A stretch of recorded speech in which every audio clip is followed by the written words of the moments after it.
Right, அடுத்த தலைப்பு தான் உயிர் புவி இரசாயன சக்கரம். அதாவது நாங்கள் ஏற்கனவே பார்த்தோம், ஒரு உயிர்கோளம் என்று சொல்லும்போது 3 வகை கூறுகளை அடிப்படையாக கொண்டு ஒழுங்கமைந்துகிறது. முதலாவதாக நீர்க்கோளம், இரண்டாவது கட்கோளம், அடுத்தது உயிர்கோளம். நீர்க்கோளம், கட்கோளம், வளிக்கோளம்.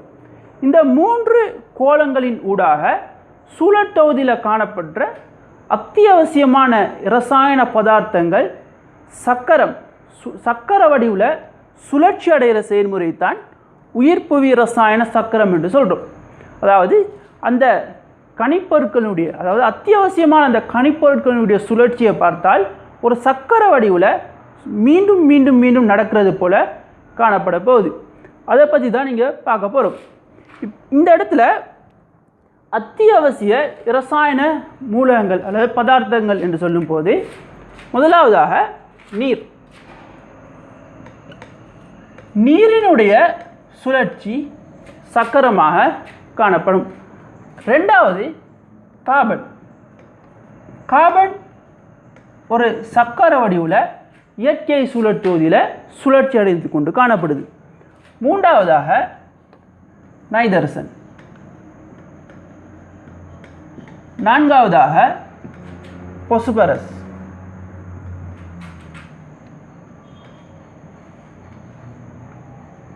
ஐந்தாவதாக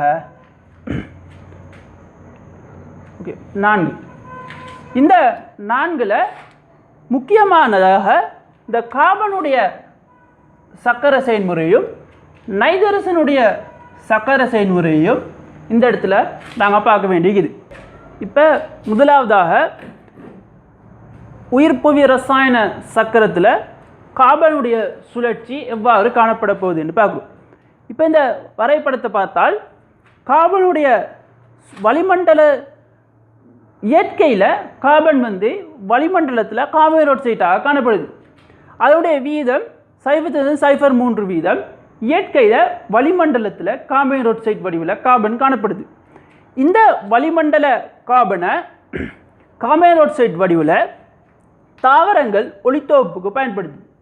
இவ்வாறு தாவரங்கள் ஒளித்தொகுப்புக்கு பயன்படுத்தி தாவரங்களில் சேதன சேர்வையாக கார்பன் பதிக்கப்படுது. இவ்வாறாக பதிக்கப்படுற கார்பனை தாவரங்கள் உட்கொள்ளுது. உணவுக்காக வேண்டி உட்கொள்ளல் செய்யுது. இதன் மூலமாக விலங்குகளோட உடலில் கார்பன் சேமிக்கப்படுது, சேதன சேர்வை வடிவில் சேமிக்கப்படுது. அவ்வாறு விலங்குகள் இறக்குது. விலங்குகளுடைய கழிவு இவற்றினூடாகவும் தாவரங்கள் இறக்கிறனால இறந்த தாவர விலங்கு உடலில் சேதன சேர்வையாக கார்பன் காணப்படுது.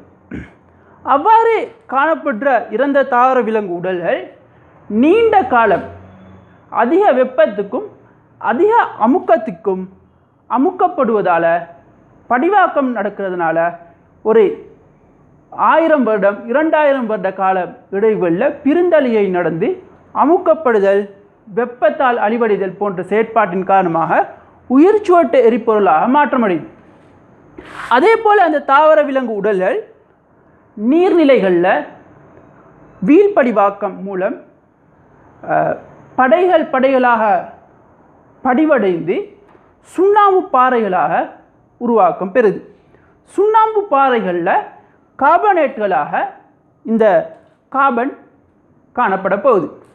இவ்வாறு காணப்படுற கார்பன் தாவரங்களில் சுவாசத்தின் மூலமாக, கலச்சுவாசம் மூலமாக தாவரங்களில் கார்பன் டை ஆக்சைடு வெளியிடப்படுது. அதே போல் விலங்குகளில் சுவாசத்தின் போது கார்பன் டை ஆக்சைடு சுவாசத்தின் மூலம் வளிமண்டலத்துக்கு விடப்படுது. அதே போல் இறந்த தாவர விலங்கு உடல்களில் பாக்டீரியாக்கள் தொழிற்பட்டு பிரிந்தழிகை நடந்து, அதாவது பெரிய சேதன சேர்வைகளே எளிய சேதன சேர்வைகளாக பிரிகை அடைய செய்து, பாக்டீரியாக்கள் பிரிகை அடைய செய்து. இவ்வாறு பிரிகையாக்கம் நடப்பதன் மூலமாக கார்பன் மீண்டும் கார்பன் டை ஆக்சைடு வடிவில் வளிமண்டலத்தை அடையுது. அதே போல் உயிர்ச்சுவட்டு எரிபொருட்கள் பல வருடங்களாக உருவாக்கப்பட்ட இந்த உயிர்ச்சுவட்டு எரிபொருட்களை பண்படுத்தா எண்ணெய், இந்த பண்படுத்தா எண்ணெயை பகுதிப்பட காய்ச்சி வடித்ததன் மூலமாக உயிர்ச்சுவட்டு எரிபொருட்களான பெட்ரோல், டீசல், மண்ணெண்ணெய், எல்பி கேஸ் போன்ற உயிர்ச்சுவட்டு எரிபொருட்கள் உருவாக்கம் பெறுது. அவ்வாறு உயிர்ச்சுவட்டு எரிபொருட்களை நாங்கள் தகனத்தின் போது மீண்டும் கார்போஹைட்ரேட்டாக வளிமண்டலத்துக்கு விடுறோம். அதே போல் சுண்ணாம்பு பாறைகள் எரிமலை செயற்பாட்டின் மூலம் மீண்டும் கார்போஹைட்ரேட்டாக வளிமண்டலத்தை வந்தடையுது. இப்போ இந்த செயற்பாட்டை பார்த்தால் ஒரு சக்கர வடிவு, ஒரு சுழற்சி வடிவத்தில் காணப்படுது. மீண்டும் பயன்படுத்தப்பட்ட கார்போஹைட்ரேட் மீண்டும் சூழலுக்கு வருது. அதற்கான படிமுறையில் தான் இங்கே நாங்கள் காட்டிக்கிறோம். ரெண்டாவது உயிர்ப்புவி ரசாயன சக்கரம் தான் நைதரசனுடைய உயிர்ப்புவி ரசாயன சக்கரம். நைதரசனை பொறுத்தவரையில் நைதரசன் இயற்கையில் நைதரசன் வாயு வடிவில் காணப்பட போகுது. நைதரசன் மூலம் நைதரசன் வாயு வடிவில் இயற்கையில் வளிமண்டலத்தில் காணப்பட போகுது. இவ்வாறு வளிமண்டலத்தில் காணப்படுற நைதரசன் 3 முறை மூலமாக நிலத்திற்கு மண்ணில் பதிக்கப்படுது. முதலாவது முறைதான் உயிரியல் முறை. உயிரியல் முறை. ரெண்டாவது கைத்தொழில் முறை.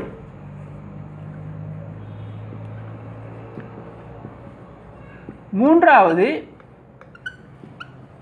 வளிமண்டல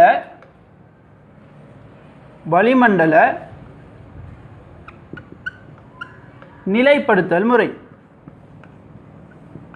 வளிமண்டல நிலைப்படுத்தல்.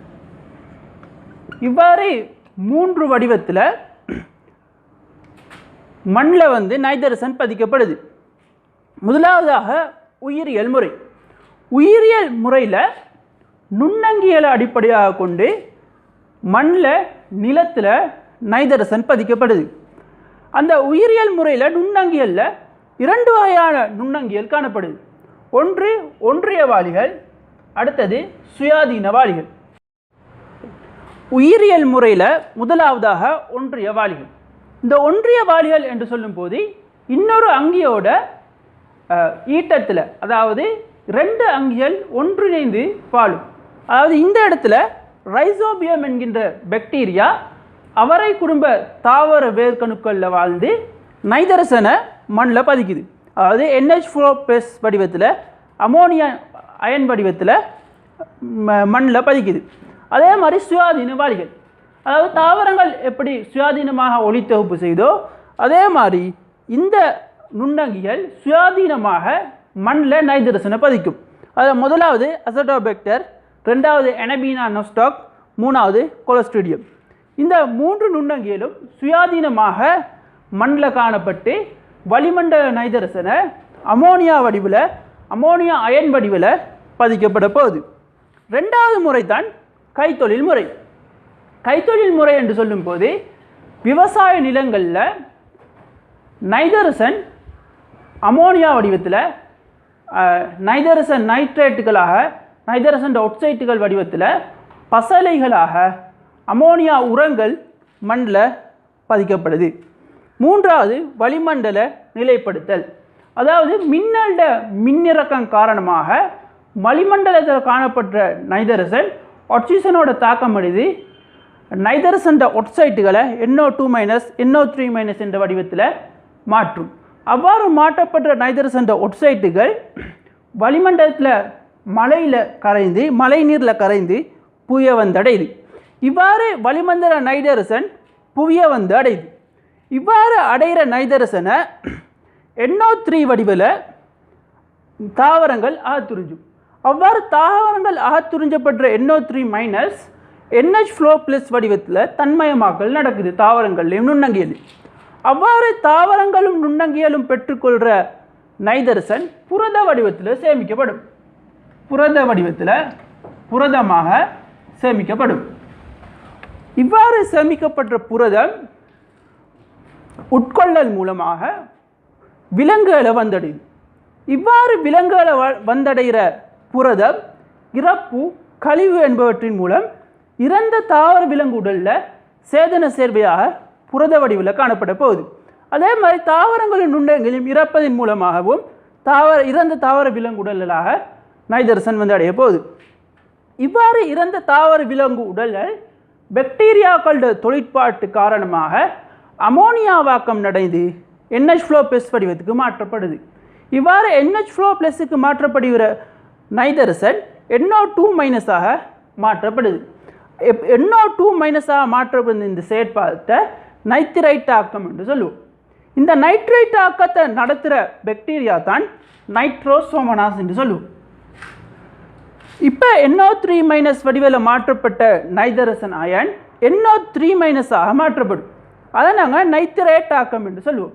அந்த நைட்ரேட் ஆக்கம் மேற்கொள்கிற பாக்டீரியாவுக்கு தான் நைட்ரோபேக்டர் என்று சொல்லுவோம். இந்த நைட்ரோபேக்டரை நைட்ரேட்டாக்கும் பாக்டீரியா என்று அழைக்கிறது வழக்கம். அதே போல் மண்ணில் பதிக்கப்படுற இந்த நைதரசன் NO3 ஆனது மீண்டும் வளிமண்டலத்தை நைதரசன் இறக்கம் என்றதன் அடிப்படையில் வளிமண்டலத்தை அடையும். இந்த நைதரசன் இறக்கத்தை மேற்கொள்கிற பாக்டீரியா தான் சூடோமோனாஸும் தியோபெசிலஸும். இவ்வாறு பார்த்தீங்கன்னா வளிமண்டல நைதரசன் ஒரு சக்கர வடிவில் மீள் சுழற்சி அடைந்து கொண்டு காணப்படுது. வளிமண்டலத்தில் வந்த நைதரசன் புவியை அடையுது. புவியில் அடைந்து தாவரங்கள் நுண்ணங்கியல் விலங்குகள் ஊடாக மீண்டும் நைதரசன் டை ஆக்சைடாக மாற்றப்பட்டு மீண்டும் N2ஆக வளிமண்டலத்தை அடையுது. இந்த இடத்துல நைதரசன் இறக்கத்தை மேற்கொள்கிற இந்த பாக்டீரியா இனங்கள் 2 சூடோமோனாஸும் தியோபெசிலஸும். மண்ணில் காணப்படுற நைதரசன் டை ஆக்சைடுகளை மீண்டும் நைதரசனாக மாற்றி வளிமண்டலத்தில் அடைய செய்யும். அதே போல் NO2- ஆக நைட்ரேட் ஆக்கம் மேற்கொள்கிற பாக்டீரியா நைட்ரோசோமோனாஸ். அதே போல் NO2- NO3- ஆக மாற்றுற பாக்டீரியா நைட்ரோபேக்டர். அதே போல் உயிரியல் முறை பதித்தல்ல ஒன்றியவாளி ரைசோபியம், சுயாதீனவாளி எசட்டோபேக்டர், எனபீனா, நொஸ்டாக், கொலஸ்ட்ரிடியம். இந்த பாக்டீரியா இனங்களை ஞாபகம் வச்சுக்கொள்ள வேண்டியது இந்த இடத்துல முக்கியமான விஷயம். ரைட், இதோட உயிர்ப்புவி ரசாயன சக்கரம் என்கின்ற இந்த தலைப்பு முடிவுக்கு வருது.